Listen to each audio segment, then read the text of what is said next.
वन्देहं श्रीगुरो श्रीयुतपदकमलं श्रीगुरून् वैष्णवांश्च श्रीरूपं साग्रजातं सगणं रघुनाथान्वितं तं सजीवं साद्वैतं सावधूतं परिजनसहितं कृष्णचैतन्यदेवं श्रीराधा कृष्णपादान् सगणललिता श्रीविशाखान्वितं नमो विष्णुपादाय कृष्णप्रेष्ठाय भूतले श्रीमते वेदान्तस्वामिन्यति नामिने नमस्ते सारस्वते देवे गौरवाणि प्रचारिणे निर्विशेषशून्यादि पाश्चात्य देशतारे श्रीकृष्ण चैतन्य प्रभु नित्यानंद श्री अद्वैत वेदांत श्रीवासादि गौर भक्तवृंद हरे Krishna Krishna Krishna Hare Hare Hare Ram Ram Ram Hare Hare.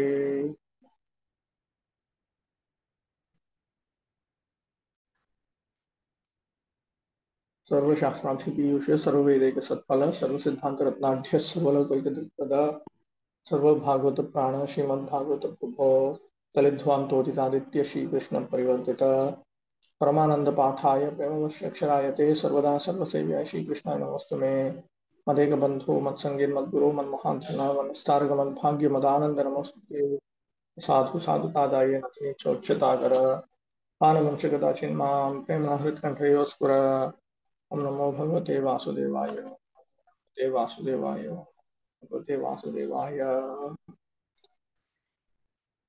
Purport. In the previous chapter, Lord Kapila Deva has concluded that simply by beginning the discharge of devotion service, one can attain detachment and transcendental knowledge for understanding the science of God. Here, the same principle is confirmed. A person who is detached from the modes of material nature remains just like the sun reflected on water. When the sun is reflected on water, the movement of the water or the coolness or unsteadiness of the water cannot affect the sun. Sun, not sun ray, not this. Similarly, Vasudeve Bhagavati Bhakti Yoga Prayojitaha, Bhagavatam 1.2.7. When one engages fully in the activities of devotion service, Bhakti Yoga, he becomes just like the sun reflected on water. Although a devotee appears to be in the material world, actually he is in the transcendental world. As a reflection of the sun appears to be on the water, but is many millions of miles away from the water. So one engaged in the Bhakti Yoga process is nirguna, or unaffected by the qualities of material nature. Avikara means without change. Avikarat.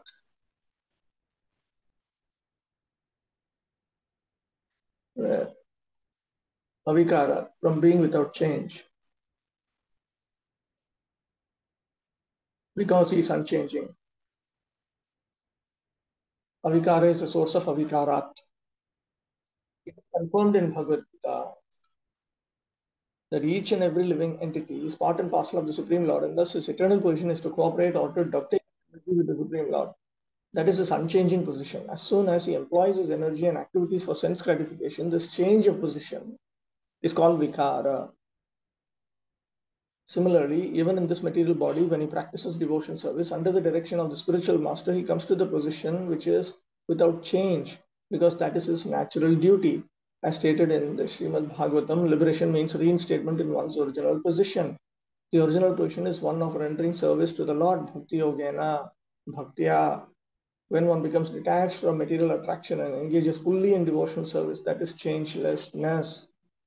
Akartritvat means not doing anything for sense gratification.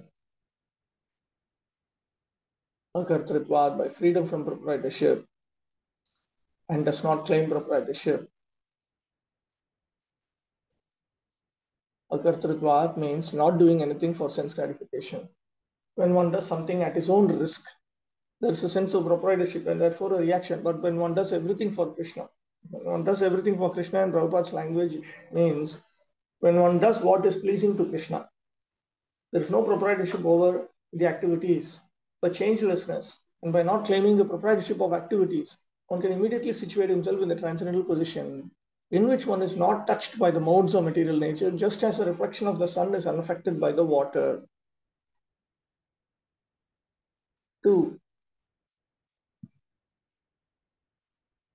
स एष यर्हि प्रकृतेर्गुणेषु अभिविषज्यते अहंक्रिया विमूढ़ आत्मा कर्तास्मीत्यभिमन्यते. When the soul is under the spell of material nature and false ego, identifying his body as a self, he becomes absorbed in material activities, and by the influence of false ego, he thinks that he is a proprietor of everything. Tasya abhimana nibandhana eva samsaraha. Material existence, his existence in matter. Samsara means the experience of birth and rebirth. And it is caused simply by his identification with his body, false, material body. This point is noted in two verses, beginning with the current verse. Ityaha sa eveti dvabhyam yarhi jagara swapna yoho. So when that very living entity is absorbed in the modes of material nature, or when the soul is under the spell of material nature, that refers to during his wakeful state and dreaming state. Actually, the conditioned soul is forced to act under the pressure of the modes of material nature. The living entity has no independence. When he is under the direction of the Supreme Personality of Godhead, he is free. But when under the impression that he is satisfying his senses, he engages in sense gratificatory activities. He is actually under the spell of material nature. In Bhagavad Gita, it is said, Prakriti Kriyamanani. One acts according to the particular modes of nature he has acquired. Guna refers to the qualities of nature. He is under the qualities of nature, but he falsely thinks that he is the proprietor. This false sense of proprietorship can be avoided simply by engaging oneself in devotional service under the direction of the Supreme Lord or his bona fide representative. Arjuna, in Bhagavad Gita, was trying to accept for himself the responsibility for killing his grandfather and teacher in the fight. But he became freed from the proprietorship of action when he acted under the direction of Krishna.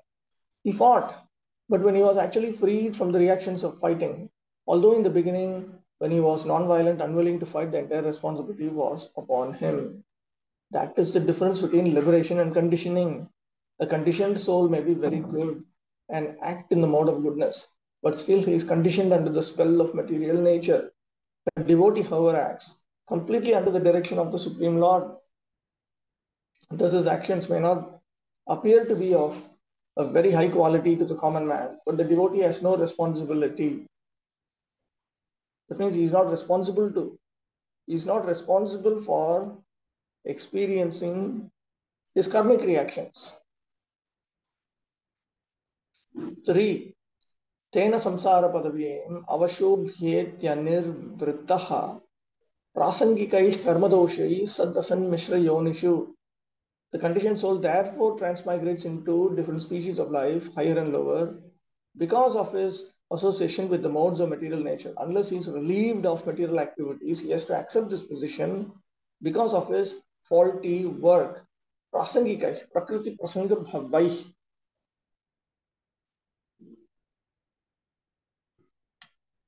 Because of his faulty actions, karma doshai. Because of his faulty work. This faulty work, where does it come from?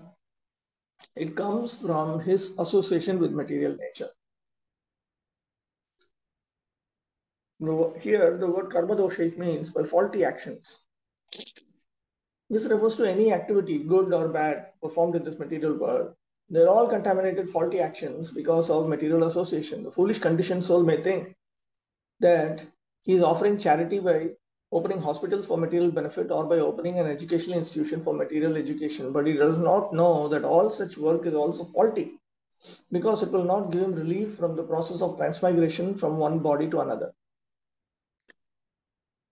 That paropakar is not going to relieve him from shoka, moha and bhaya for himself or for others.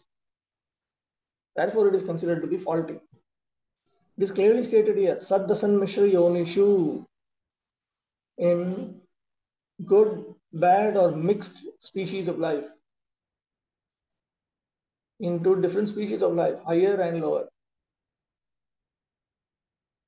This means that one may take birth in a very high family, or he may take his birth in higher planets among the demigods for his so-called pious activities in the material world. But this work is also faulty because it does not give liberation. To take birth in a nice place or a high family does not mean that one avoids undergoing material tribulations, the pangs of birth, death, old age, and disease. A conditioned soul under the spell of material nature cannot understand that any action he performs for sense gratification is faulty, and that only his activities in devotional service to the Lord can give him release from the reaction of faulty activities.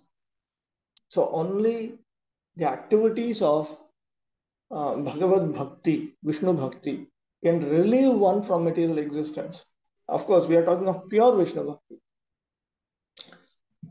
Any activity of impure Vishnu Bhakti, or what to speak of just plain yoga or jnana or karma or lower than karma even.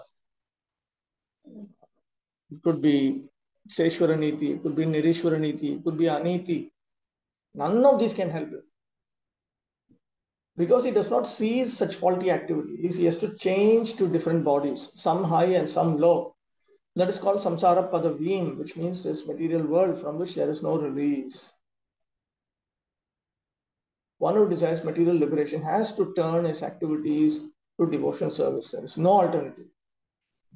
4. Arte hyavidyamanepi samsritirna nivartate. Dhyayato vishayanasya swapnenarthagamo yatha.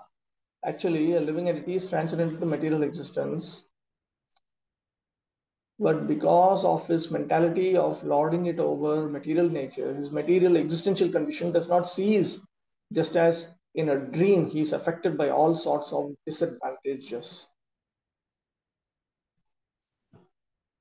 Nanu तस्य जीवस्य कर्तृत्व कारणत्वाद्यभावात् वस्तुतः कर्म अभावे अपि देहकृतैः कर्मभिः कथं बन्धः. Question. That Jivatma is neither the responsible agent nor is he a cause. The causes are the false ego and different elements of material existence for this material world. So in reality, he is not engaging in the activities of this world.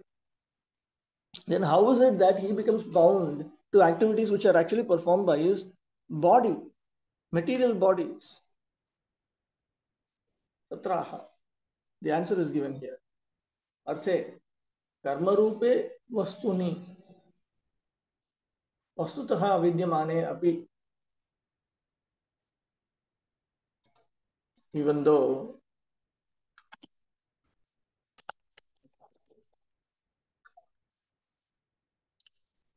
the karmic reactions do not exist, कर्तृत्व अभिमानेन विषयान् ध्यायतः, or rather, even though it is not a fact that he is engaging in any material activities,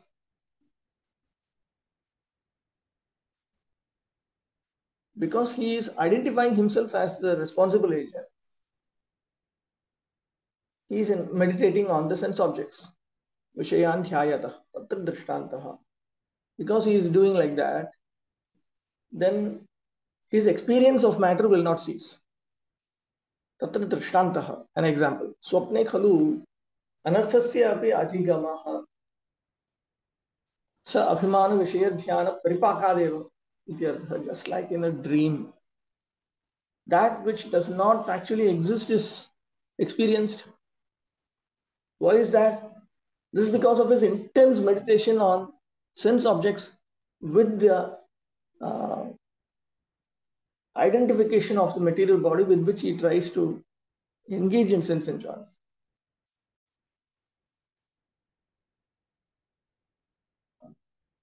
Another meaning is he experiences so much of calamities because of this. The example of a dream is very appropriate.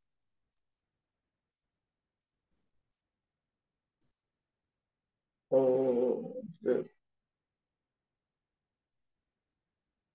Okay, 1 minute.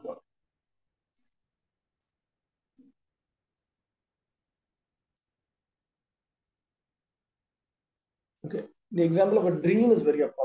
Due to different mental conditions in dreams, we are put into advantageous and disadvantageous positions. Similarly, the spirit soul has nothing to do with this material nature, but because of his mentality of lording it over, he is put into the position of conditional existence. Conditional existence is described here as dhyayato vishayanasya. One is meditating on uh, material objects. That state of existence is referred to as material existence or conditional existence. Vishaya means an object of enjoyment. As long as one continues to think that he can enjoy material advantages, he is in conditioned life. But as soon as he comes to his senses, he develops the knowledge that he is not the enjoyer, for the only enjoyer is the Supreme Personality of Godhead. As confirmed in Bhagavad Gita 5.29, he is the beneficiary for all the results of sacrifices and penances. Bhoktaram Yajya Tapasam, and he is the proprietor of all the three worlds. Loka Maheshwaram is the actual friend of all living entities. But instead of leaving proprietorship, enjoyment, and the actual position as the friend of all living entities to the Supreme Personality of Godhead, we claim that we are the proprietors, the enjoyers, and the friends. We perform philanthropic work thinking that we are the friends of human society. Someone may proclaim himself to be a very good national worker, the best friend of the people and of the country, but actually he cannot be the greatest friend of everyone. The only friend is Krishna. One should try to raise the consciousness of the conditioned soul to the platform of understanding that Krishna is his actual friend. If one makes friendship with Krishna, one will never be cheated and he will get all help needed. Arousing this consciousness of the conditioned soul is the greatest service, not posing oneself as a great friend of another living entity. The power of friendship is limited. Although one claims to be a friend, he cannot be a friend unlimitedly. The power of friendship is limited for the limited souls. Although one claims to be a friend, he cannot be a friend unlimitedly. There are an unlimited number of living entities and our resources are limited. Therefore, we cannot be of any real benefit to the people in general. The best service to the people in general is to awaken them to Krishna consciousness so that they may know that the supreme enjoyer, the supreme proprietor, and the supreme friend is Krishna. Then his illusory dream of lording it over material nature will vanish. 5. अत एव शनैश्चित्तं प्रसक्तं असतां पथि भक्ति योगेन तीव्रेण विरक्त्या च नयेद् वशम्. It is the duty of every conditioned soul to engage his polluted consciousness, which is now attached to material enjoyment, in very serious devotional service with detachment. Thus, his mind and consciousness will be under full control. Yataha Vishaya Dhyanam Anartha Hetu. Because meditation on sense objects is the cause of uh, unwanted experiences or calamities. Ataha Manaha Niyantavyam. The mind needs to be disciplined. Ityaha. That is conveyed in the current verse. Atayaveti. Bhaktischa yogascha tayor dvandvaikyam tena tivrena balisthena. We must engage in bhakti, in yoga, both very seriously and with virakti, detachment and renunciation. The process of liberation is very nicely explained in this verse. The cause of one's becoming conditioned by material nature is his thinking himself the enjoyer, the proprietor, or the friend of all living entities. This false thinking is a result of contemplation on sense enjoyment. When one thinks that he is the best friend to his countrymen, to society, or to humanity, and he engages in various nationalistic, philanthropic, and altruistic activities, all that is just so much concentration on sense gratification. The so-called national leader or humanist does not serve everyone. He serves the senses only. That is a fact. But the conditioned soul cannot understand this because he is bewildered by the spell of material nature. It is therefore recommended in this verse that one engage very seriously in the devotion service of the Lord. This means that one should not think that he is the proprietor, benefactor, friend, or enjoyer. We should always be cognizant that the real enjoyer is Krishna, the Supreme Personality of God. That is the basic principle of Bhakti Yoga. One must be firmly convinced of these three principles. One should always think that Krishna is a proprietor, Krishna is the enjoyer, and Krishna is a friend. Not only should he understand these principles himself, but he should try to convince others and propagate Krishna consciousness. Actually, the very word yoga here, yoga also means spiritual sadhana.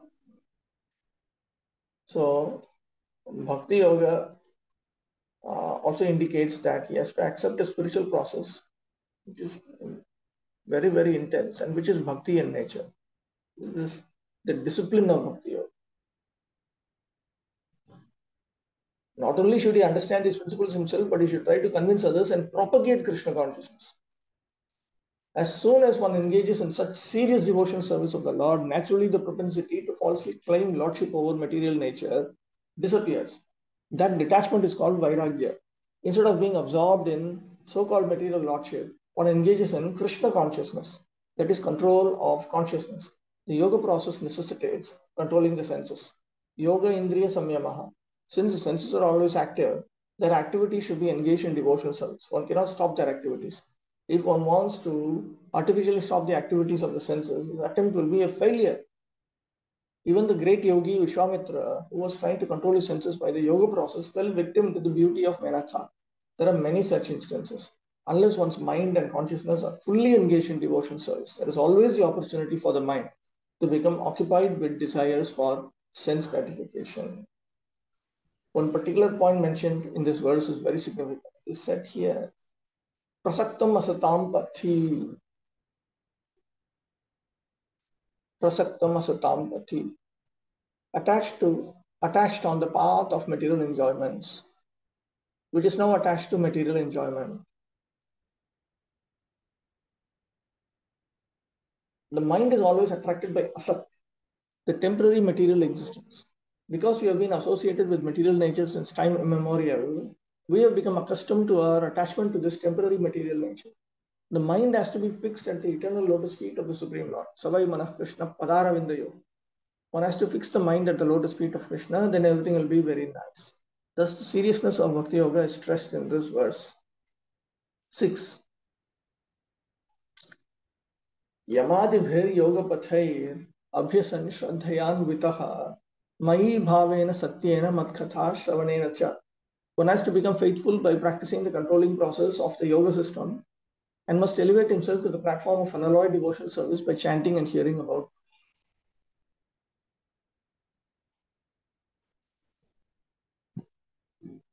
Uktamartham prapanchayan jnanena moksha prakaram aha. Elaborating on what he has stated, he now points out how one attains liberation through the process of dhyana.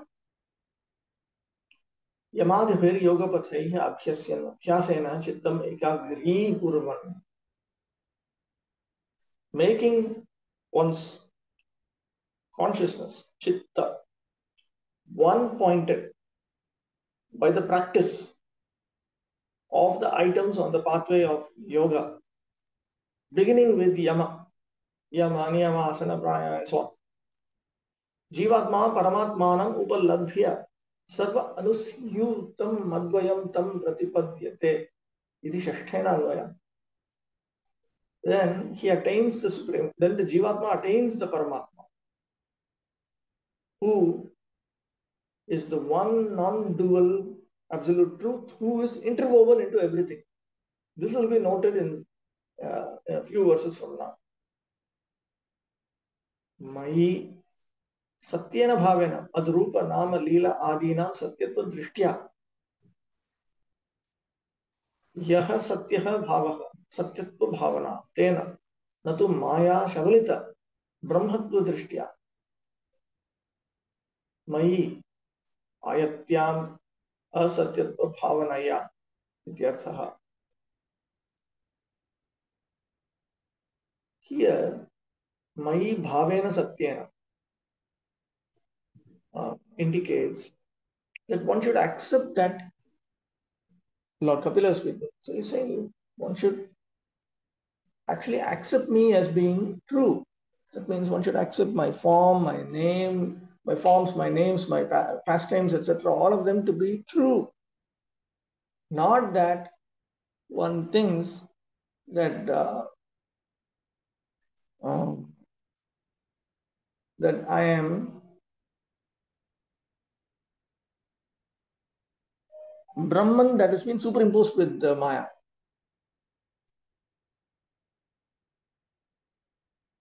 And that one should consider me to be asatya, not true, untrue. Tatve. If one were to think that the Supreme Personality of Godhead is untrue, then something else is going to happen, which is spelled out in 10.2.32, 12.12.50, 9.11, 11.5.33, and so on. Tvayasta bhavad avishuddha buddhaya aruhya krishena parampadah tatah padam parampadam tatah patantyadho nadruti yushvadanghrayaha.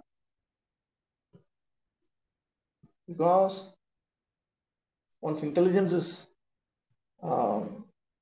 not fully purified, does not actually accept that for actually existing. With great difficulty, he climbs up to the supreme status of spiritual realization, only to fall down because he does not respect your divine lotus feet, demigods praying to Lord Krishna. Naishkarmyam apyachyuta bhavavarjitam. Even engagement in the process of jnana at a mature stage, when one no longer engages in any material activity, including material pious activities, if it is devoid of devotion to Lord Achyuta, factual devotion, obviously, it does not shine. Or Lord Krishna in Bhagavad Gita, avajananti mamudha manushim tanam ashritam.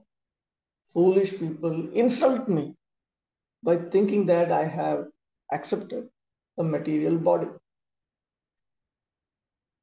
Na bhajanti avajananti sthana drashtah patantyadha. 11th canto. That person who does not engage in devotion service to his source, his ultimate source, Lord Vishnu, and thus insults him, he will fall down. All those who are like that will fall down. इत्यादिभ्यः Bhagavad विग्रह आदौ चिदानंद भिन्नत्व भावना लक्षण अवज्ञया ज्ञानिनामि मोक्ष अभाव अवगते. So from these statements we understand that there is no liberation even. What is this? What is this like? Even for those who are engaged in the practice of jnana, if one insults the Supreme Lord, if it insults the Supreme Lord by thinking that his form, his names, his pastimes, and so on are factually different from the bliss of spiritual realization. Thinking that these are not going to give me factual spiritual bliss. Yoga is practiced in 8 different stages. Yama, Niyama, Asana, Pranayama, Pratyahara, Dharana, Dhyana, and Samadhi. Yama, Niyama mean practicing the controlling process by following strict regulations, and asana refers to the sitting postures. These help raise one to the standard of faithfulness in devotion service. Shraddha. Actually speaking, everything that is taught in the Veda is to help one come to the point of Vishnu Bhakti and then pure Vishnu Bhakti. These help raise one to the standard of faithfulness in devotion service. The practice of yoga by physical exercise is not the ultimate goal, the real end. is to concentrate and to control the mind and train oneself to be situated in faithful devotional service. Bhavena or bhava is a very important factor in the practice of yoga or in any spiritual process. Bhava is explained in Bhagavad Gita 10.8. Udha bhava samanvita. One should be absorbed in the thought of love of Krishna. When one knows that Krishna, the Supreme Personality of Godhead, is the source of everything and that everything emanates from him, aham sarvasya prabhavaha, then one understands the Vedanta aphorism, janmadhyasya yataha, the original source of everything, and then he can become absorbed in bhava, or the preliminary stage of love of Godhead. So here Prabhupada interprets Mai Bhavena Satyena, meaning when one comes to the point of Bhava Bhakti by hearing topics regarding Krishna and so on. Bhavena or Bhava is a very important factor in the practice of yoga or in any spiritual process. Very, very important that we should reach the preliminary stage of love of God. Question. Prabhu, in the verse there is mat katha shravanena cha. So I just want to understand that this Shravan, Prabhupada is writing as Shravan and Kirtan both. So how chanting is coming?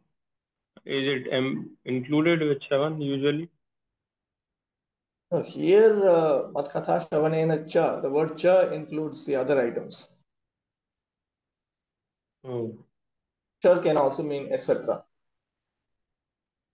Okay, bro. It has a number of different meanings. Okay. So one more question. So the yoga can lead to Shraddha? Everything is meant for this. Karma, jnana, yoga, everything is meant to bring us to the point of Vishnu Bhakti. It is meant to be like this. Either one takes up, of course, without sinful activities or offenses, Bhakti Mishra Karma, upgrade to Bhakti Mishra Jnana, upgrade to Bhakti Mishra Yoga, upgrade to Jnana Mishra Bhakti, upgrade to Kevala Bhakti. And then he progresses in spiritual realization, Brahman realization, Paramatma realization, Bhagavan realization. Or while avoiding offenses and sinful activities, he engages in Bhakti Mishra Karma and upgrades to Bhakti Mishra Jnana and upgrades to Jnana Mishra Bhakti, then upgrade to Kevala Bhakti, and then progresses in spiritual realization from realization of Brahman to realization of Paramatma to realization of Bhagavan. Or one engages in Bhakti Mishra Karma without any offenses or sinful activities, upgrades himself to Karma Mishra Bhakti and upgrades himself to Kevala Bhakti and progresses through Brahman realization, Paramatma realization, Bhagavan realization. All of them are meant for that purpose only. This is the pathway. If it is properly executed, if it is not properly executed, it becomes a headache. And it is optional anyway. Everybody does not have to go through the pathway of yoga. But there may be some who are interested.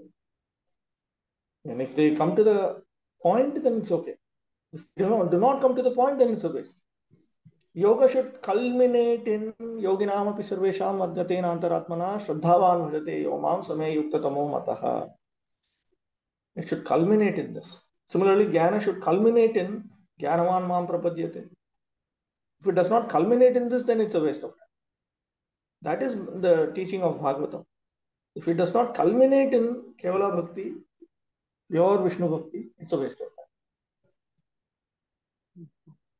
So, but in that chain, which Vishnu Chakti Thakur gives the 14 steps, that we see that it comes to the other 2 steps, Mat Kripa, Mat Seva, and then Shraddha comes. So that was my question. So Yeah. both are the ways of one may engage in all these processes, and then after he comes to the point of when he is moving from Gunibhuta Bhakti to Pradhanibhuta Bhakti, for that he requires Satam Kripa, Mahat Seva. Only then he comes to, otherwise how does he come to Pradhanibhuta Bhakti? It is through Satam Kripa, Mahat Seva, that he gets Shraddha and Pradhanibhuta Bhakti in the first place.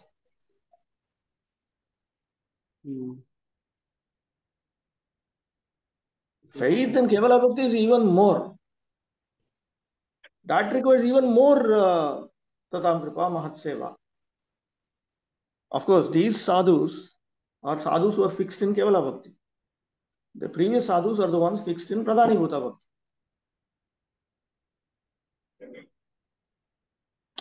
Satam Kripa means Sadhu Kripa. Which kind of sadhu? If he is engaging in Pradhanibhuta Bhakti, then he is going to train you in that. So, serving such great souls will lead you to faith in Pradhanibhuta Bhakti. That is faith in Gunibhuta Vishnu Bhakti, faith in Pradhanibhuta Vishnu Bhakti, and faith in Kevala Vishnu Bhakti. We also, all of us, we have been told that we should engage in Krishna service. Krishna Bhakti Koile Sarva Karma Krita Hai. We hear this almost from the beginning of our life in Krishna consciousness. But do we have faith in Kevala Bhakti? We generally do not. No problem. First of all, you have faith in Gunibhuta Krishna Bhakti itself means every day you are at least allocating some time to exclusive engagement in Hari Bhakti, and the remaining time you are engaging in activities which are favorable to that. With the idea that we are going to upgrade from Gunibhuta Krishna Bhakti to Gunibhuta Pradhanibhuta Bhakti to Gunibhuta Kevala Bhakti. At each stage, to go to a higher stage, we require the mercy of the more advanced devotees. We require the help of more advanced devotees. For that, we have to serve them also. Sadhu Sangha itself means tadvidhi pranipatena pariprashnena sevaya upadekshanti te jnanam jnanenas tattvadarshinaha. So naturally it comes. Satam Kripa, then Mahat Seva, we have to serve them. It's not just service, because that is one of the 3. Tadvidhi pranipatena pariprashnena sevaya. So it has to be accompanied, that seva has to be accompanied, that Mahat Seva has to be accompanied by pranipata, humility, genuine humility, and pariprashna, humble inquiries to learn how to become situated in the next step, why we have to progress in this direction, and so on. So that is all at a much higher level. What Vishnu Chakravarti Thakur is bringing about is in a last stage. It is from Pradhanibhuta Bhakti to Kevala Bhakti and so on. In fact, in many of his writings, he is talking of Kevala Bhakti only. In Kevala Bhakti, that from that Shraddha, how do you progress?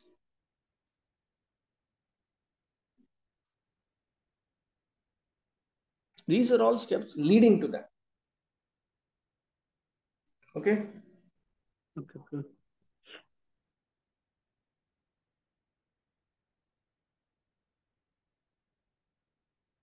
Bhavena or bhava is a very important factor in the practice of yoga or in any spiritual process.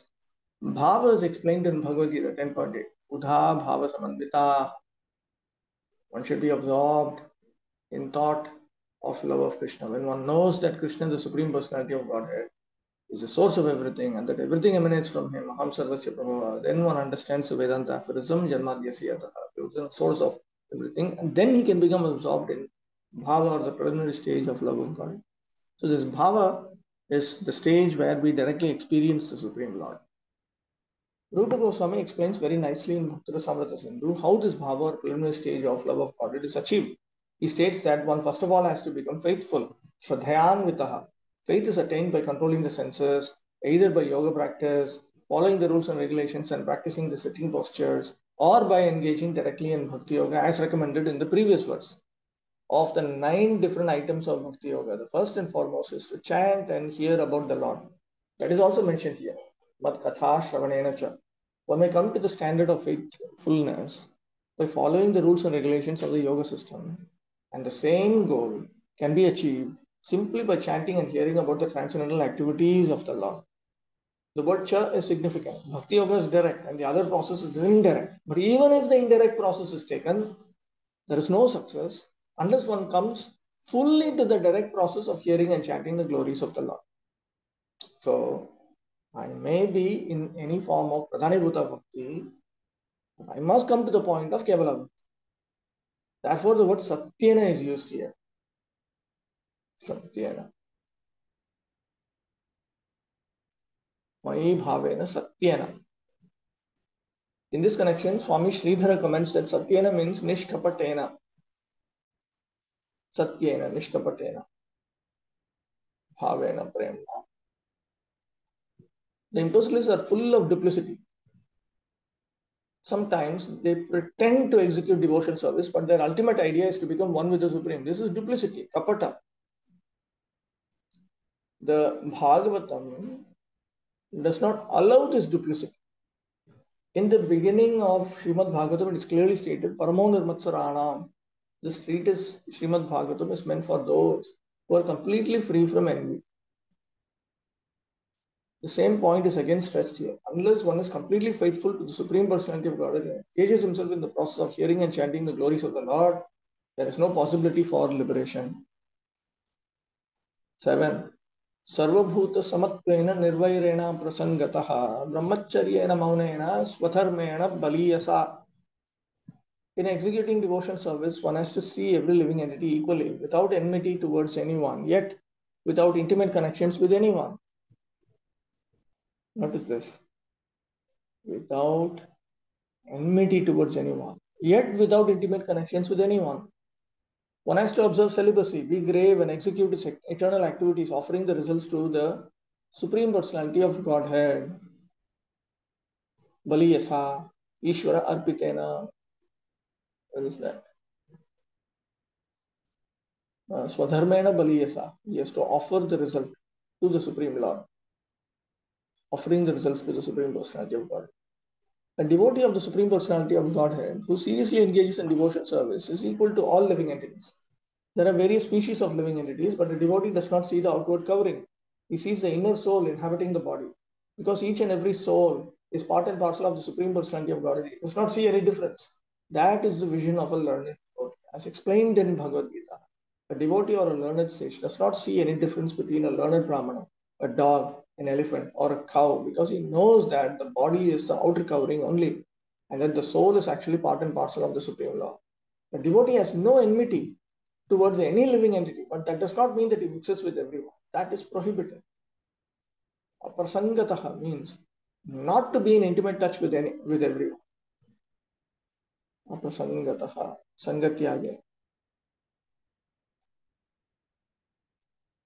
A devotee is concerned with his execution of devotion service, and he should therefore mix with devotees only in order to advance his objective. He has no business mixing with others, for although he does not see anyone as his enemy, his dealings are only with persons who engage in devotional service. A devotee should observe the vow of celibacy. Celibacy does not necessitate that one be absolutely free from sex life. Satisfaction with one's wife is permitted also under the vow of celibacy. The best policy is to avoid sex life altogether. That is preferable. Otherwise, a devotee can get married under religious principles and live peacefully with a wife. A devotee should not speak needlessly. A serious devotee has no time to speak of nonsense. Maunena. He is always busy in Krishna consciousness. Whenever he speaks about Krishna. Mauna means silence. The word maunena comes from the word mauna, which means silence. Silence does not mean that one should not speak at all, but that he should not speak of nonsense. He should be very enthusiastic in speaking about Krishna. Another important item described here is swadharmena, or being exclusively occupied in one's eternal occupation, which is to act as the eternal servitor of the Lord, or to act in Krishna consciousness. The next word, baliyasa, means offering the results of all activities to the Supreme Personality of Godhead. A devotee does not act on his personal account for sense gratification. Whatever he earns, whatever he eats, and whatever he does, he offers for the satisfaction of the Supreme Personality of Godhead. So this swadharmena baliyasa indicates that he is obedient to the instruction yat karoshi yadashnashi yat juhosi dadasi yat tapasyasi kaunteya tat kurushva madarpanam. And notice that in Prabhupada's presentation, offering the results unto the Supreme Personality of Godhead means taking the money that one is earning and giving it to Lord Krishna. 50% should be given to direct service to Lord Krishna. It should be used to somehow finance the activities of Shravanam, Kirtanam, Vishnu, Smaranam, Pada Sevanam, Archanam, Vandanam, Dasyam, Sakyam, Atma Nivedanam, as executed by best is as executed by the most advanced devotees. 8. Yadrchayopalabdhena santushto mitabhung munihi vivikta sharana shanto maitrah karuna atmavan. For his income, a devotee should be satisfied with what he earns without great difficulty. He should not eat more than what is necessary. He should live in a secluded place and always be thoughtful, peaceful, friendly, compassionate, and self-realized. So, you should not over earn. Should not over endeavor to earn that which is not required. Just like one should not eat more than necessary, one should not earn more than what is necessary. Should live in a secluded place. Vivikta sharanaha, ekantavasi. Atmavan, self-possessed, self-realized. Atmavan, dhriti yuktaha. He should be filled with patience, tolerance. That is the meaning of self-possessed, self-realized. In this context, everyone who has accepted a material body must maintain the necessities of the body by acting or earning some livelihood. A devotee should only work for such income as is absolutely necessary. Why? Because he has no time. He has to engage in devotion service to Lord Vishnu and progress in that. He should be satisfied always with such income and should not endeavor to earn more and more simply to accumulate the unnecessary. A person in the conditioned state who has no money is always found working very hard to earn some, with the object of lording it over material nature. Kapila Deva instructs that we should not endeavor hard for things which may come automatically without extraneous labor. The exact word used in this connection. Yadrichaya means that every living entity has a predestined happiness and distress in his present body. This is called the law of karma. It is not possible that simply by endeavors to accumulate more money, a person will be able to do so. Otherwise, almost everyone would be on the same level of wealth. Because everybody is endeavoring. You know that just because I endeavor, automatically that money will come by the result of my endeavors alone. In reality, everyone is earning and acquiring according to his predestined karma, respectively. According to the Bhagavatam conclusion, we are sometimes faced with dangerous or miserable conditions without endeavoring for them. Similarly, we may have prosperous conditions without endeavoring for them. We are advised to let these things come. As predestined, we should engage our valuable time in prosecuting Krishna consciousness. In other words, we should be satisfied. In other words, one should be satisfied by his natural condition. If by predestination, one is put into a certain condition of life, which is not very prosperous in comparison to another's position, one should not be disturbed. He should simply try to utilize his valuable time to advance in Krishna consciousness. Advancement in Krishna consciousness does not depend on any materially prosperous or distressed condition. It is free from the conditions imposed by material life. A very poor man can execute Krishna consciousness as effectively as a very rich man. This is a very interesting point. A very poor man can execute Krishna consciousness as effectively as a very rich man. One should therefore be very satisfied with this position as offered by the Lord. Let me put it this way. It is calculated in terms of percentage. It is not actually calculated in terms of how much money that you have or how much money you are utilizing in direct service to Lord Vishnu. What percentage is it? For instance, Kholavecha Sridhara. He was giving 50% he was using 50% of his income to worship Ganga Devi. That is direct service to Lord Vishnu, obviously. So, but then 50%. Whereas so many people may be so rich and he cannot even imagine giving 50% of his income for something like that. He just cannot imagine that. But Kholavecha Sridhar could do. So who's more spiritually prosperous? Who makes more spiritual progress? It's Kholavecha Sridhar. So strictly speaking, how much money one has is not a factor in the execution and progress of Krishna consciousness. Question.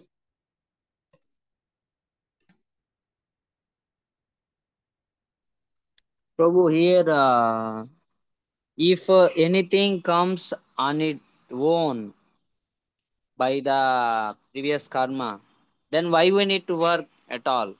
People may put this question.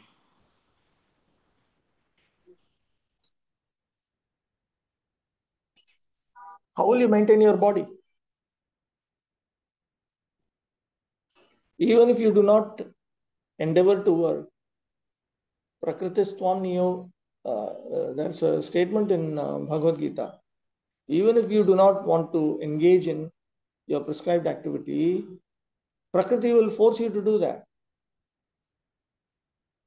18th chapter of Bhagavad Gita. Because we are all habituated to certain activities. If you don't regulate those habitual and impulsive activities according to the scriptures, you will do the same thing in a different manner. Like these people, they say that we don't want to work. Everything will come if it is going to come according to my karma. So you tell them to engage in spiritual activity. If they have that much of interest in spiritual life, then you tell them to engage in spiritual activity. It will come. But those who do not have that much interest in spiritual activity, they are meant to engage in these other activities. The point is, one should not become paranoid, thinking that if I don't do these things will not come. It will come. It will come doesn't mean that God is giving you. It is I myself am giving myself. If I engage in pious activities, it will benefit me later in this life and in a later life, in my next life. So that is going to come. That's what it means. So there's no point in becoming obsessed with that. There's no point in becoming obsessed with that. That is one extreme. And the other extreme is, let me not do anything. If you can execute only spiritual activities, if you can engage in the activities of jnana or yoga or bhakti, either jnana plus yoga plus bhakti or yoga plus bhakti or bhakti. If you can do any one of these three, only these three, yes, everything will come to you. That's correct. Everything will come. At the right time, it will come. It will not all come at the time you want. It will come, but it will come at the right time. Because our karmic reactions fructify in sequence. So they will all come. At the right time, they will come. So therefore, then why it is told, why can't you just be peaceful and is anyway going to come? Because in the meanwhile, you don't have patience. You will do all kinds of other things. Therefore, that's the arrangement. No, you just follow if you're a man, you follow your common duties and you follow your Varna Dharma and Ashma Dharma. If you're a woman, you engage in your common duties and engage in Sri Dharma. The benefits of having done this in your past life or earlier in this very life, it will all come to you now. And even now, if you're executing like this, the benefits will come later in this life or in your next life. But if one can exclusively engage in Vishnu Bhakti, that solves the problem. But one needs to have that much interest in it now. Mrigari accepted that.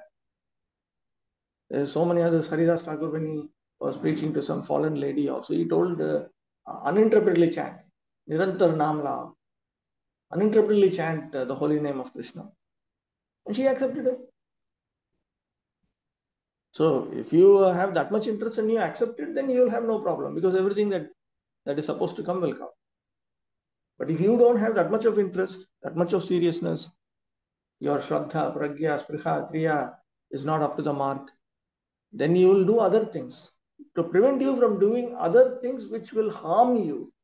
Therefore, this statement is given that no, you do everything properly. Just don't be obsessed. That's all.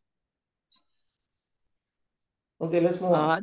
Just like in the case of some businessman, if he is supposed to become a crorepati, if he does not do that that business, still he becomes because of his karma. Yes, obviously. If in his past life he has donated billions of dollars for poor people, this, that, and all that, in this lifetime he'll get money. If he has fed the hungry so many people, then he will get all these things. Benefits will come. But he has to struggle in this life, and again it seems that I am struggling, then only I am getting the result. That is not like that in previous I did something so it came. No. There's so many people who get things. There is something always called fortune, luck. That luck is nothing but the fructification of my own pious activities from the past. So many people get, they become wealthy just by luck. So many people, they don't study at all. And only last minute for the exam, they just mug up something here, something there, something there, go, and then the question paper, exactly that comes. And they write that and they get very high marks, higher than what the other students got. These things we see all the time.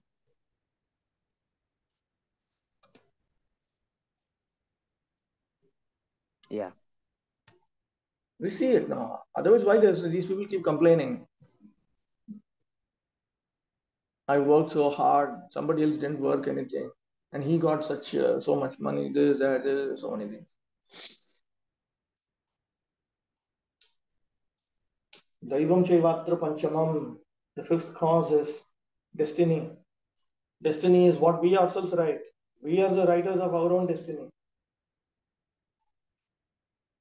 Okay, another question. Prabhu, I may be mistaken. I heard one Sanskrit line. It may be made up by someone. That nahi yuktasya sinhasya praveshanti mukhe mrga.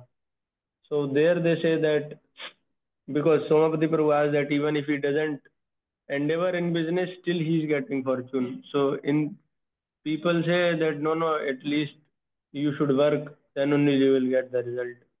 Otherwise, it will not come. It's okay. You have to engage in various endeavors in order to attain various results. So, which set of endeavors are you going to engage in? Are you going to engage in the activities of adharma? Are you going to engage in the endeavors of karma dharma? Are you going to engage in the endeavors of jnana dharma or yoga dharma or bhakti dharma? Which endeavor you are going to do? It's correct. We cannot stay for even a moment without endeavoring to attain something. But which one are you going to engage in? So Bhagavatam says, you engage in Hari Bhakti. You accept this particular goal. This also has goals. It's not that it doesn't have goals. It also has goals. And there are also different degrees. As Prathani Bhuta Hari Bhakti, there is Kevala Hari Bhakti. And you accept whichever one is appropriate to you, and you progress. And these lower benefits of kama, artha, these things will automatically come. If you're endeavoring for dharma and moksha, or what to speak of if you're endeavoring for Bhagavad Prema Bhakti, then automatically you will get these other things. Why do you need to endeavor only for kama or artha? You endeavor for dharma and moksha, and automatically artha and kama will fall at you. If you examine, for instance, if you examine Okay, this is just ordinary Mahabharata teaching. That the more intelligent, they focus on dharma and moksha. The less intelligent focus on artha and kama. Okay, what it means?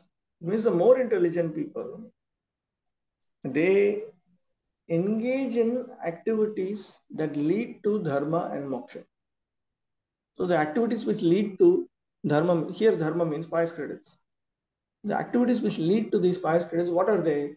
It is nothing but for a man, varna dharma, ashrama dharma. For woman, it is three dharma. And the activities which lead to liberation, what are these? These are the activities of jnana and bhakti, common duties. So the more intelligent, they will organize their lives, they will carry out the 30 common duties. And if they are men, they will engage in their varna dharma and ashrama dharma as appropriate to them. If they're women, they will engage in Sri Dharma. And why are they doing it? Because they want to get pious credits which lead them towards liberation.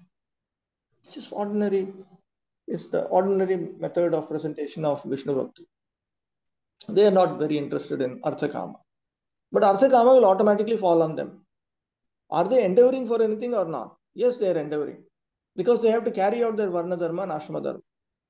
If they're men. For women, Sri Dharma. Since the leading population are the male, by engaging in Varna Dharma, Ashrama Dharma, that itself takes care of their Yoga Kshema. But that Yoga Kshema is well defined for them. Because the man's Varna Dharma and Varna Dharma is based on his Guna Karma. So currently, let us say I have the Guna Karma of a Shudra. Why I should try to become very rich? Because Shudra is not supposed to become rich. So he will accept that. Yes, I should engage in my duty of my Varna Dharma is appropriate for me. Because that's currently appropriate for me. And I should carry out my Ashrama Dharma. For Shudras, the only Ashrama is Grihastha Ashrama. And in the meanwhile, I should also endeavor to attain liberation, which happens through those common duties. Over time, I'm supposed to increase my engagement in those common duties. As I keep doing that, then my Varna also upgrades naturally. Naturally, I'll become a Brahmana by Guna Karma. Initially, a little bit, then it becomes primary, then afterwards it becomes exclusive. So now that I'm a Brahmana by Guna Karma, I will execute the Varna Dharma of a Brahmana now.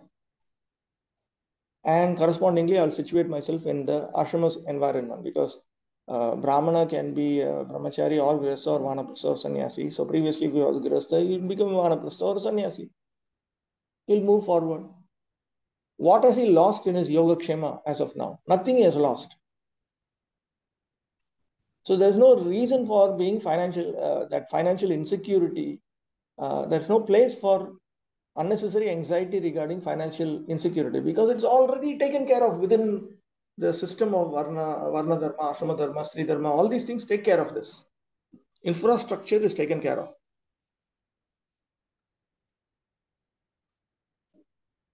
If I want to become rich, then also there are procedures. There are procedures for these things in Vedic Dharma itself. Don't go against your Varna Dharma, Ashrama Dharma. If you're a man or for a woman, don't go against the principles of Sri Dharma. Carry out your common duties and additionally perform certain pious activities. That will lead you to that point. That will make you rich. In the Puranas and all, they're filled with the descriptions of various pious activities, and they tell you, if you do this, you'll get this. If you do that, you get that, like that. Then there's no false promise in any of these statements. So people were doing all these things. That's why they were peaceful. And at the same time, they were increasingly prosperous. Before British Raj, India was one of the richest countries, richest regions. It's not a country, it was a region. One of the richest regions. This is reported by researchers. Extremely prosperous. I'm not talking of spiritual and all. I'm talking materially very, very rich. Amount of jewels, clothing, so many other things. People were much more contented. That is, of course, you can say is emotional. But I am talking of even ordinary external wealth. India had plenty of wealth. Just because you are following, just follow. You follow, you get everything.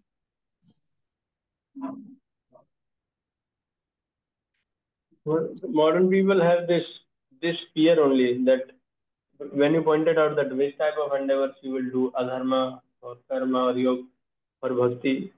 So people question that if I'll do bhakti, how I will get this? This fear comes. Maybe that's that. No, you carry out bhakti at your position now. Why are you trying to carry out bhakti at a position which you cannot do? You carry out according to your position. Just like there are tuition classes, coaching classes, and these are all usually executed by professors. Okay, and they simply teach. They simply teach. Now, if a student thinks I can also do that, that's okay, but he needs to be prepared for that. He needs to be prepared, and then he will be able to execute that. But immediately, if he thinks, oh, he's teaching, I can also just read something and I can also teach, means it will not work. Everything requires some endeavor now. So if these people, they look at us and they think that, oh, you guys are just having an irresponsible life, a life free from, in the sense of you have a life free from various social obligations, responsibilities, and we can, therefore you're talking all these things, and we can also become like you by imitating you. No, that's a whole process by which you come to that point. Otherwise, they should execute devotional service to Krishna in a position that they are comfortable at. And then gradually move up.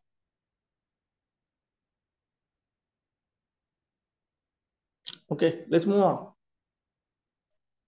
Another word here is mitabhok, moderate in eating. This means that one should eat only as much as necessary to maintain the body and soul together. One should not be gluttonous. It means excessively eager to eat, to satisfy the tongue. Grains, fruits, milk, and similar foods are allotted for human consumption. One should not be excessively eager to satisfy the tongue and eat that which is not meant for humanity. Particularly, a devotee should eat only prasad, or food which is offered to the personality of God. His position is to accept the remnants of those foodstuffs. Innocent foods like grains, vegetables, fruits, flowers, and milk preparations are offered to the Lord, and therefore there is no scope for offering foods which are in the modes of passion and ignorance. A devotee should not be greedy. It is also recommended that the devotee should be muni, or thoughtful. He should always think of Krishna and how to render better service to the Supreme Personality of God. That should be his only anxiety. As a materialist is always thoughtful about improving his material condition, a devotee's thoughts should always be engaged in improving his condition in Krishna consciousness. Therefore, he should be a muni. So this is another meaning of mauna or muni. The next item recommended is that a devotee should live in a secluded place. Generally, a common man is interested in pounds, shillings and pence, or materialistic advancement in life, which is unnecessary for a devotee.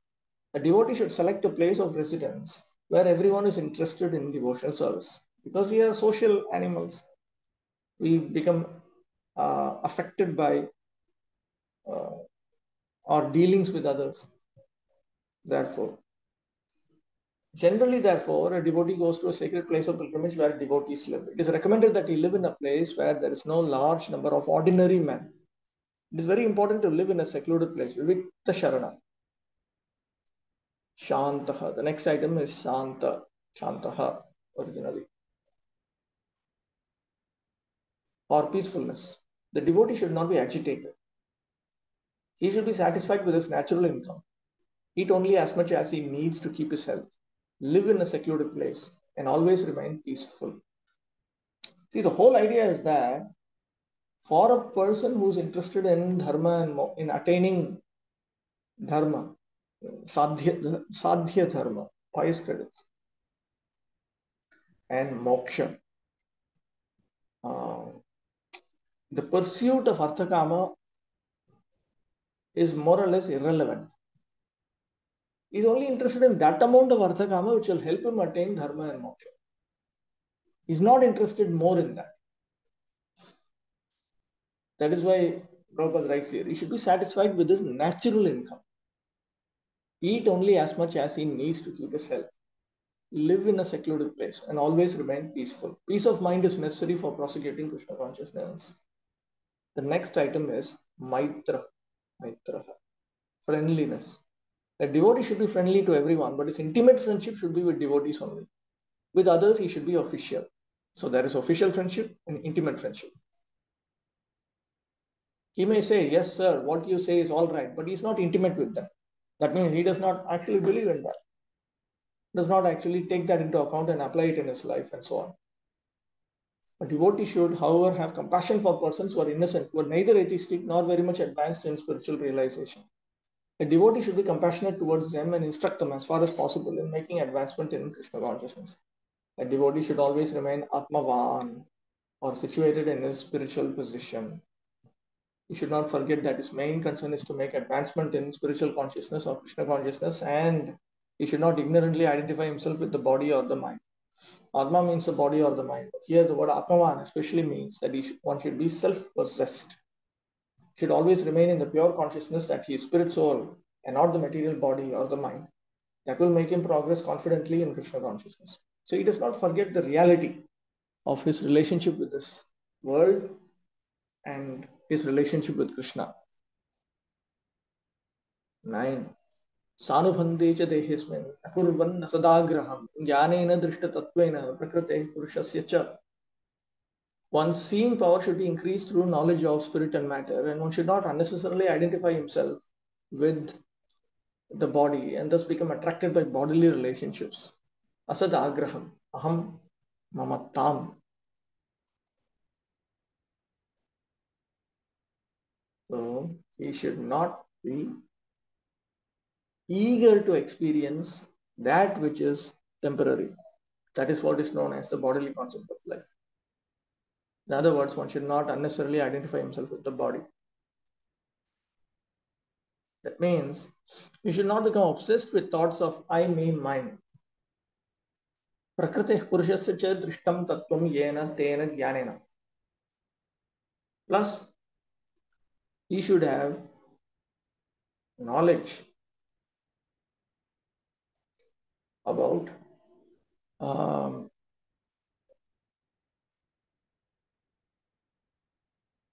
the realized truths pertaining to Prakriti and Purusha.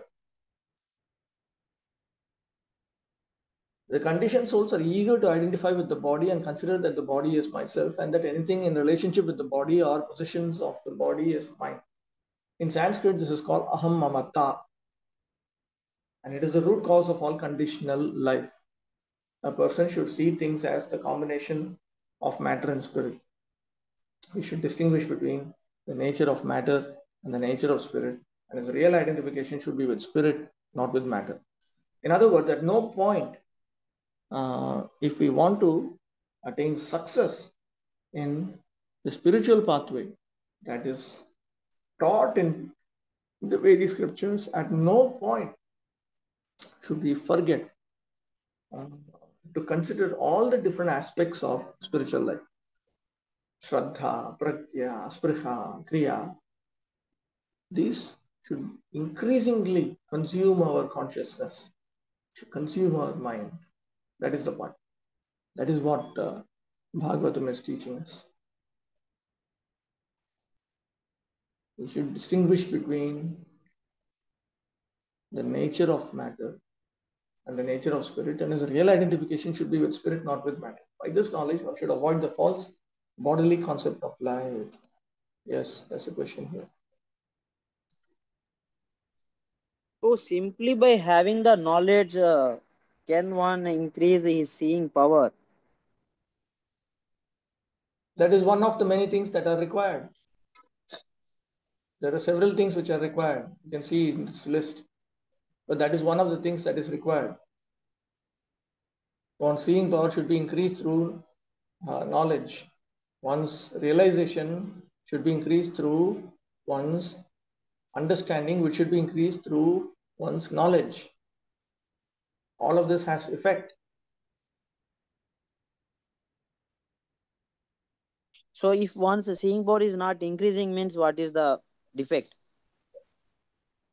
That means probably he's not, he's doing other things which are contradictory to the process of developing knowledge, understanding, and realization. There's so many things in this list. No? That means he's not doing all these things. There is some loophole in his practice. What is the list you are talking about, Prabhu? Yeah, he's giving a list here.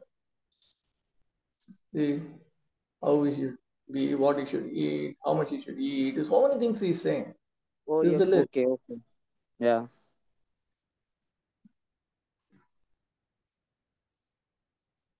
10. निवृत्त बुद्ध्यवस्थानो दूरीभूतान्य दर्शनः उपलभ्यात्मनात्मानं चक्षुषे वार्कम आत्मदृक्. One should be situated in the transcendental position beyond the stages of material consciousness and should be aloof from all other conceptions of life. Thus, realizing freedom from false ego, one should see his own self just as he sees the sky, sees the sun in the sky.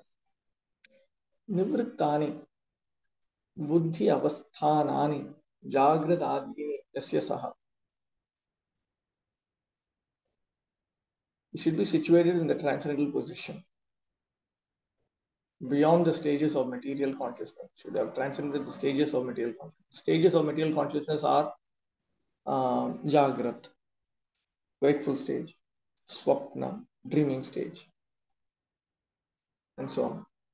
Tatascha Jnani Shuddhena Jiva Atmana eva Paramatmanam Bhaktya eva Anubhuya Tab eva Prapnoti Ityaha Upalabhya. So then, the practitioner of Jnana, the Jnani, with his pure realization of himself as a Jivatma, he experiences the Paramatma by exclusively engaging in devotional service to that Paramatma, and he attains that Paramatma. That is pointed out in the text beginning with Upalabhya. Upalabhya iti. Atmana Shuddha Jivena Chitkanena Atmana Paramatmana Purna Chaitanya Nidhim Upalabhya Bhaktya Anubhuya Chakshusha. What is it? Let me check. Is this correctly typed up or not? What is this verse number? 10. Oh, this is 6, 7, 8, 9, 10, 11 is all together in Bhaktisiddhanta Saraswati Thakur edition. All part of a single process.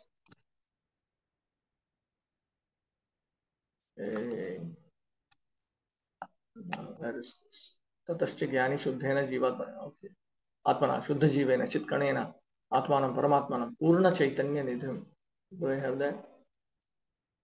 Purna Chaitanya Nidhim Upalabhya Bhaktya Anubhuya Chakshusha Pataladi Dosha Rahitena Jyotih Kanena Arkam Jyotir Nidhim Iva. What is Pataladi? Okay, wait, I'm coming to this.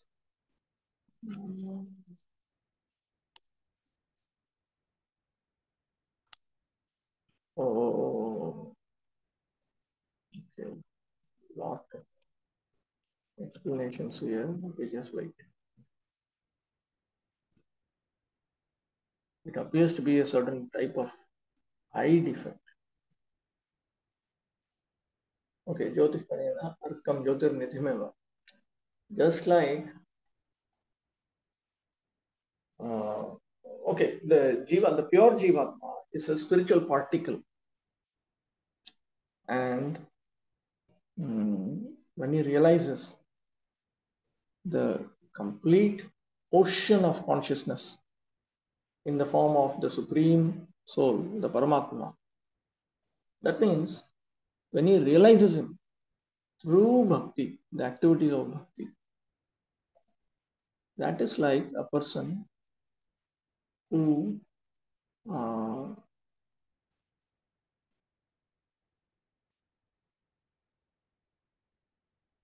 sees the sun by seeing a ray of the sun. Now that is possible if his eyesight is not hampered by any eye disease. Atmadrigyane pratipadyate prapnoti. In this way, the self-realized Jnani attains the Supreme Being.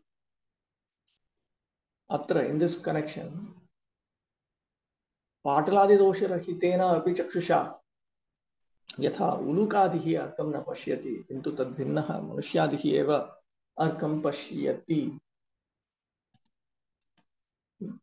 He considers the instance of the owl and similar creatures that do not see the sun even if their eyes are devoid of any eye disease. Rather, there are others who are distinct from such creatures, like human beings, without any disorder in the eyes. These ones do see the sun.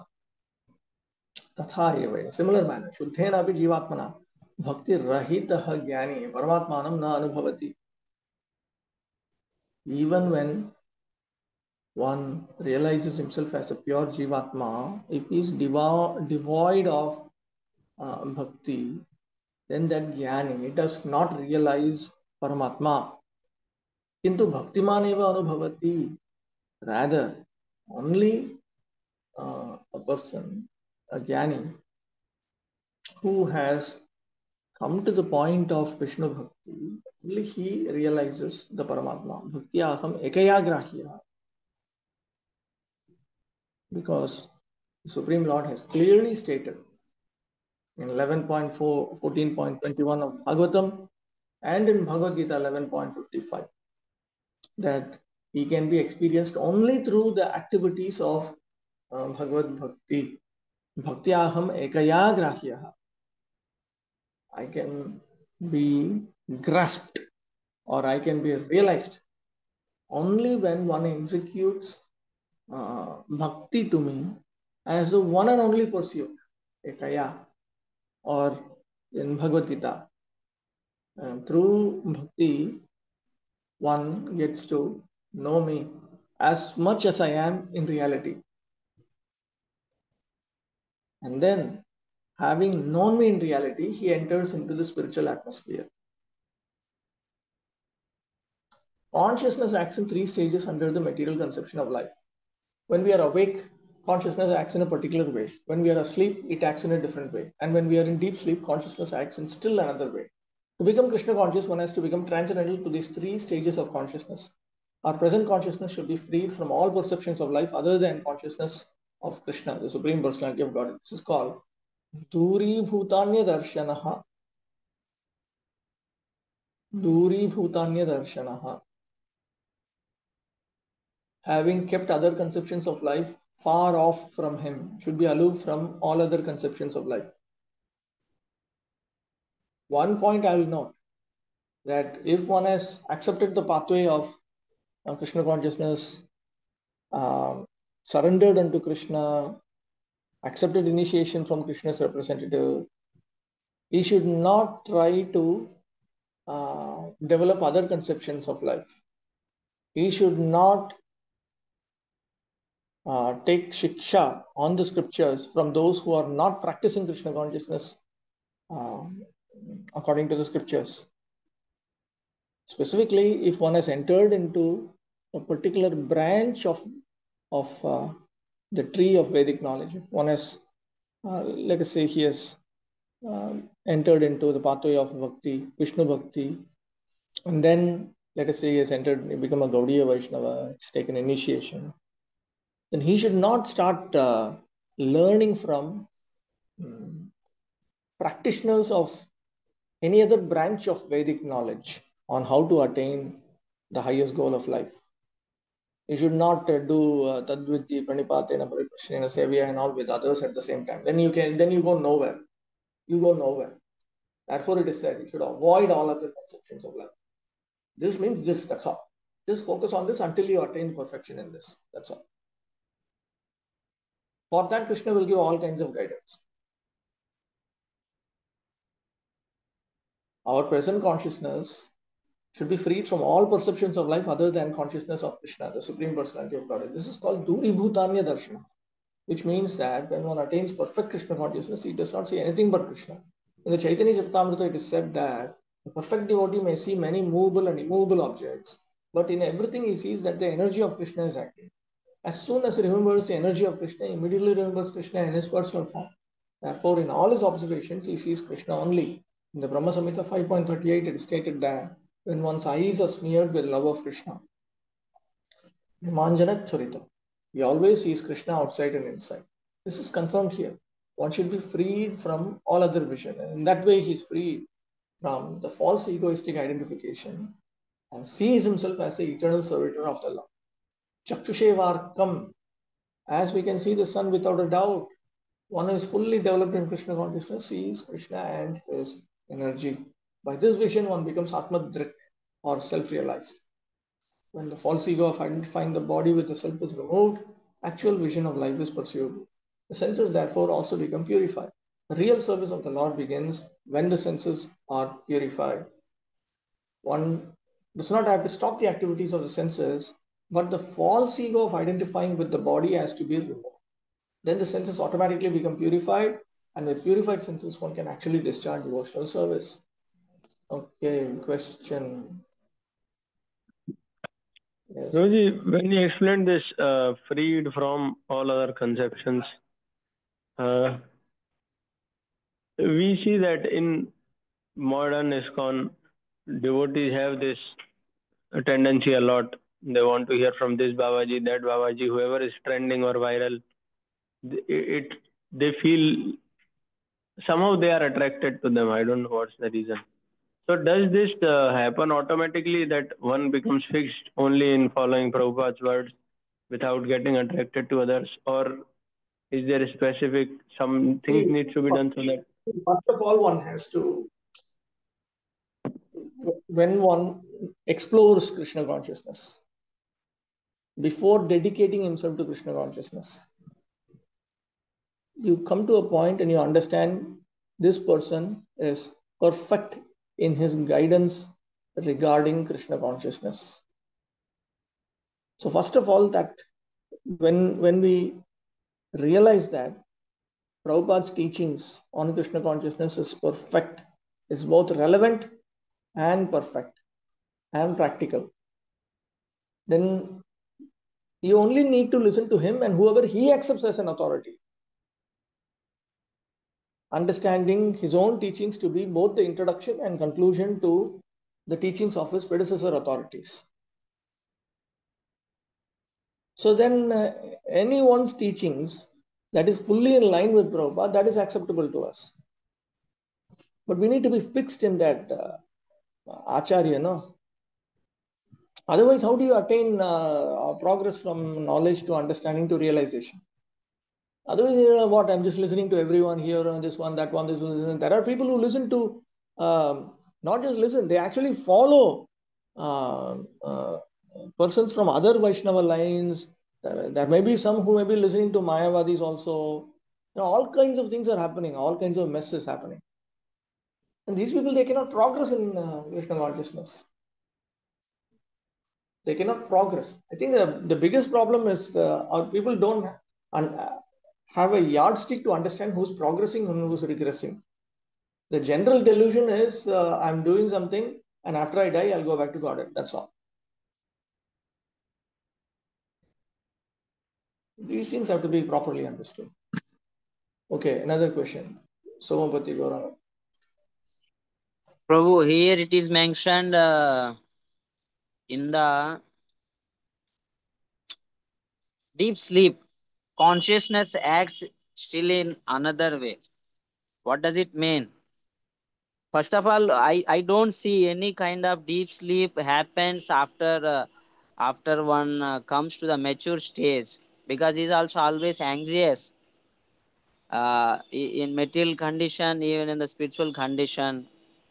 I feel this is my personal opinion. Without deep sleep, conditioned souls cannot exist. Deep sleep is a real fact. Every conditioned soul experiences it. We also experience it. Otherwise, the subtle body will collapse. This is discussed in Vedanta Sutra commentaries. Deep sleep is a state where there is no dream. And these things we'll study when it comes to 11th canto. We'll get to know about this. Prabhu, Okay. some one more silly question. Just like we say, we should not harm to other living entity. So if I am sitting on one place and I am reading Bhagavad Gita, and some mosquito comes and bites me, so what should I do? Should I not kill her? I should take it as my previous karma, so I have to suffer. So why not use some repellent? Why not use a mosquito net or something like that by which we are not? Why not use that dhuna so that they don't come? Make an arrangement by which they don't come. That's all. Okay, so I also heard from Prabhupada somewhere he writes that, but when we see some snake, poisonous snake, we should immediately kill her. Okay, so So, but that is also harming the other living entity. no, but there are general statements, general instructions, and there are specific exceptions. So we can kill it. Kill the snake, yes, of course. Okay. One more thing. While we are in some places, while we are going on some way, there is no other way. Sometimes we see, just like in the case of Bajad Bharat, he was seeing the ants on the road, and he was trying to protect them, but we cannot protect them. So what should I do in such situations?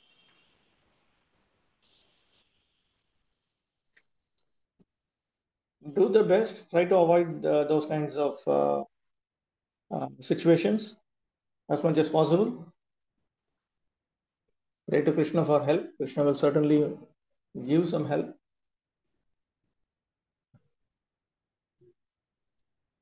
Okay, bro. We don't need to get paranoid about all of this. All right. One Shankar Putravyastiga Pasandibhyo Patitanam Pavanebhyo Vaishnavibhyo Namo Namaha.